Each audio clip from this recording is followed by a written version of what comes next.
Well, this is quite a story we have for you. This just out. It was a photo that was taken yesterday in the Oval Office. So zoomed out, it just looks like an ordinary photo, right? You see the president there with Modi, the Secretary of State, just a meeting.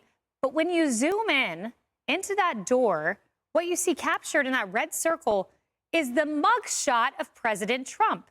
Now, this is a rather interesting place. This is called Outer Oval. This is where pretty much every guest, with few exceptions, walks through. Then to the left, you see the top of a grandfather mahogany clock.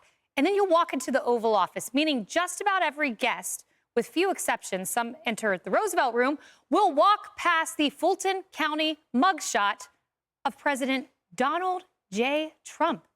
How is that for irony? You know, Tommy, I look at this, and there's so much symbolism here. Yeah. Because Democrats tried to destroy this man, and that photo captures that endeavor. They did not destroy him. He is hanging up the photo in Outer Oval that Democrats in Congress, senators, will have to walk by when they meet President Trump in the Oval Office. He's trolling the trolls, and it's so epic. I love it so much, but I think it's also not even just for him a sign of resilience, but for the American people as well. That was a turning point, that mugshot. There's a reason he was so proud of it. He didn't look at it like you typically look at a mugshot. He looked at it like a badge of honor. He marketed it. It was a big moment for him in a campaign season of so many moments. But it is also indicative to the American people, so many that have felt beat down, that have felt run down, that have felt stepped on and squashed by this behemoth that is the federal government. This is also a picture for them, reminding them, hey, look at all the things that Donald Trump went through. I can get through it, too. He has an army of people behind him. Republican, Democrat, Independent, doesn't matter. And that's symbolic in that photo. I think it's beautiful. I think it's great. And I'm so glad he put it there. What a reminder to everybody that you will not get him down. Lisa, I think that is so perfectly said, and particularly the point about the turning point. I remember the Fulton County Jail. Do you remember we had like overhead shots of the motorcade going to the Fulton County Jail? I remember listening to the liberal media, almost gleeful, describing the stench and the smell, and he'll be treated like an ordinary criminal walking into the jail. He gets the mugshot, and here it is in the world's most powerful building.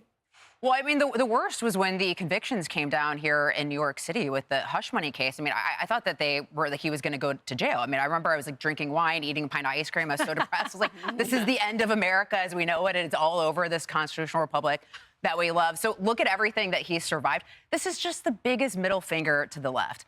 Like, you tried to come at the king and you missed. And beyond that, I think basically over the past 4 years under the Biden administration, he just took like copious notes every single day about when I get back into power, this is what I'm going to do. And now he's doing every single one of those things all day long, every day since he took office. And he's really probably going to go down, I think maybe already has, as one of the most transformational political figures in American history. I mean, look at how he's changed the Republican Party. It's completely different than before him. Look at how he's changed the media. Look at how he's changed the way we view the government and the corruption that he has exposed us to. So, you know, they tried to take him down. They couldn't. And a middle finger to those people. And his presidential photo, which we have, and we'll put it up, a lot of people suspected he was emulating the mugshot photo because it's kind of the same downward look, the same glare, this fierce shot of someone who is ready to come in, drain the swamp, fix the bureaucracy. Well, it's an ultimate power move is what it is. I mean, this is in the Oval Office, right? You can have world leaders, members of Congress, and it's a reminder that look at all they tried to do to this man, right? They tried to put him in jail. He was shot at, almost connected. Then there was another assassination attempt. Then they swapped out Joe Biden, who couldn't function anymore, and put in Kamala Harris, making it extremely, he had to run against two people, as he says. He still won. And so for all those people, whether it's, you know, world leaders coming in and saying, this man is somebody who executed the greatest political comeback of all time, but to his adversaries, it's, you have sown the wind, now you are reaping the whirlwind. Yeah, you know, Cheryl, that. I love a little head fake, like the trolling, like you said.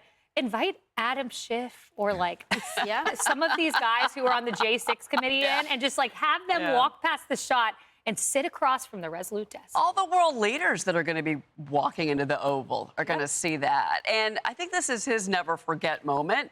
Remember, he's a New Yorker. And Donald Trump is, by putting up not only as the New York Post cover, congratulations, New York Post, but also the fact that he is telling everybody, look, I'm tough.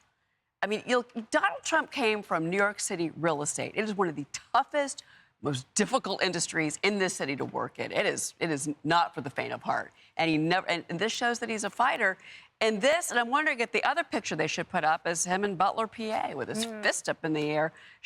Let's frame that one somewhere else. If anybody's watching at the White House, just a thought. I'm throwing that out there right now. I like that. I bet it's hanging somewhere. We will investigate and find out. It's an iconic photo. Look at it there. And now it sits just outside the Oval Office. Wow. How's that for something quite special on Valentine's Day?